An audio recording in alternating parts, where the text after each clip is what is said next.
من المواقف اللي انا عمري ما هنساها ان انا مره نزلت مصر بعد كام سنه، كنت يعني قعدت في المانيا. فروحت كنت في كافيه وبعدين طلبت حاجه، فالراجل قال لي سكر بره، فقلت له ماشي. يعني انا انبسطت جدا اول ما قال لي سكر بره، فتمام اوكي. فانا في دماغي سكر بره سكر بره، فلقيته بعد شويه جاب لي كوبايه الكابتشينو وجايب لي شويه سكر كده في كوبايه لوحدهم يعني بره الكوبايه. فانا يعني فين سكر بره؟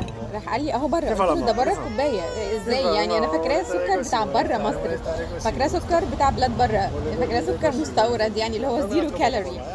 ف دي من الحاجات الراجل يعني ما صدقش اصلا الهزل اللي انا بقوله له ده.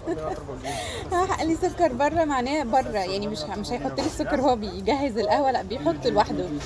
فدي من الحاجات اللي انا يعني ما اعرفش ايه السذاجه اللي انا كنت فيها دي بجد يعني، او يمكن دي نتيجه الغربه بقى.